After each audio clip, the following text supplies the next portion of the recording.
secondary, everyone needs to do their job. That's the key part about it. Everyone needs to do their job. And as much as we can simplify it, you still have to do the job that we're asking you to do as a professional. And having Tack back, how has he developed in his second year so far? Tack has done a lot of really good things. And when I say that, he brings in good intensity to our defense. He's acting right now as our enforcer. Not just disrupting pass rush, but everything that we do from that standpoint in front. But he also brought that grit that we're looking for, down in and down out, and that passion. So he's done a good job. You see the maturation process with him. You have to continuously ask him to keep maturing on things that he needs to work on, which will come. But he's doing a lot of things. A lot of leaders sometimes talk, but a lot of leaders provide instant gratification on the field. So he's one of those guys. If you say Tack is your enforcer, how do you get Vic to be in that mold too, being the fact that he's been dominant at a point in his career? I've always looked at football as being infectious and everyone around each other. And I said it,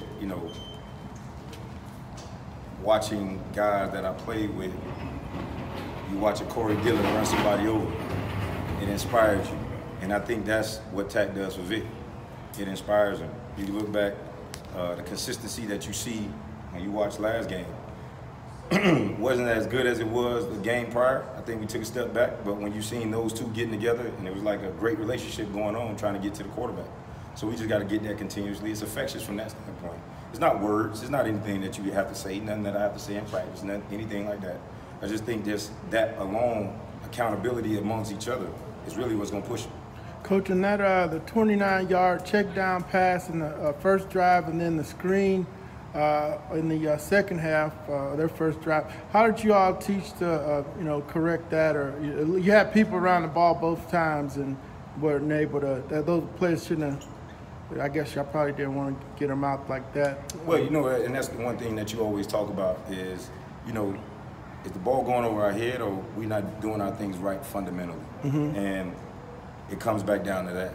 And when you have guys around the ball, we have to make those plays. We still are professionals. Mm-hmm. And we have to make the ones that are there for us to make. Every play is not for you. I say it all the time.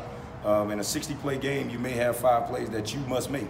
Not that you can't do your job every other play. No, you have to consistently do your job because in those 60, you don't know which 5 are going to be yours. And I think it was a combination of that, just from that standpoint. And those little plays gave them momentum.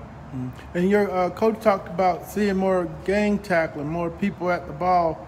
Is that something you all working on here? And that starts with communication. Okay. And understanding that our ball out vision break when we have it on the quarterback, that means consistently I have to get there. Every time I get there, I'm not waiting on someone else to make it. Mm-hmm. I'm going to make it. And the more you can have around it, 2 things that come alive. Everything comes alive, which is the football, and the opportunity to win on that down comes. And, just from that standpoint, you intimidate the other team.